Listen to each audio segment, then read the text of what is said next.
இன்றே டவுன்லோட் செய்து உங்கள் ஃபேவரட் ஷோக்களை என்ஜாய் பண்ணுங்க. இது எல்லாத்துக்குமே காரணம் நீதான்.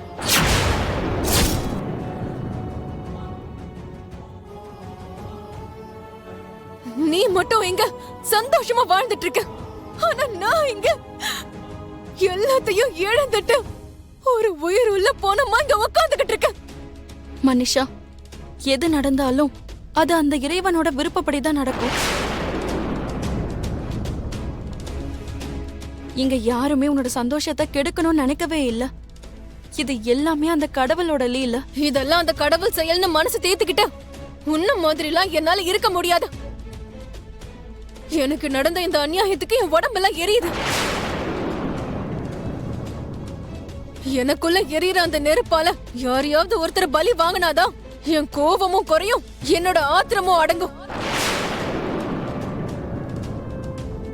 என் வாழ்க்கை இப்படி ஆனதுக்கு காரணமா இருந்தா ஒருத்தரையும் நான் சும்மா விட போறதில்ல. அதுல முதல் ஆளா பலியாக போறதே அரவிந்தா ஆன்டி தான். நீ என்ன பேசிக்கிட்டு இருக்க மனிஷா? மித்ரா கூட எனக்கு கல்யாணம் நடக்கலன்னு தினம் தினம் அழுதுகிட்டு இருந்த.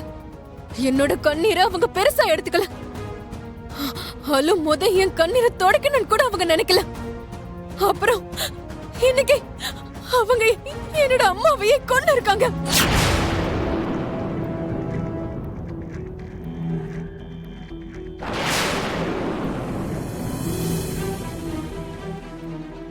எனக்கு இவ்ளோ பெரிய துரோகத்தை செஞ்ச அந்த அரவிந்த ஆண்டிய நான் எப்படி மன்னிப்பேன்? எப்படி நான் அவங்கள சும்மா விடுவேன்?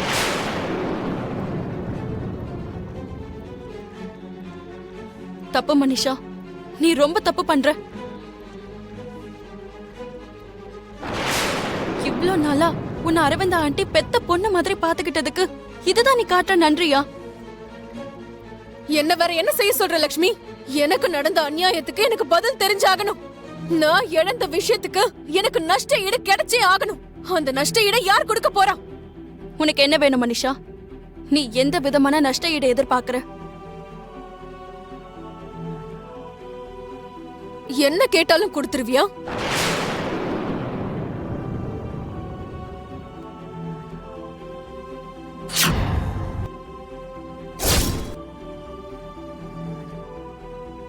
சொல்லு.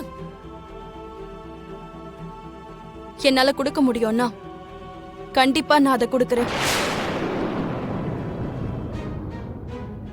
ஆனா அதுக்கப்புறம் அரவிந்தா ஆண்டி மேல நீ எந்த பழியும் சுமத்த கூடாது.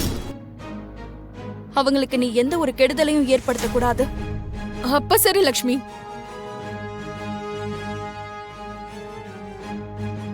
நீ உன் புருஷன் மித்ராவோட வாழ்க்கையை விட்டு நிரந்தரமா போயாகணும்.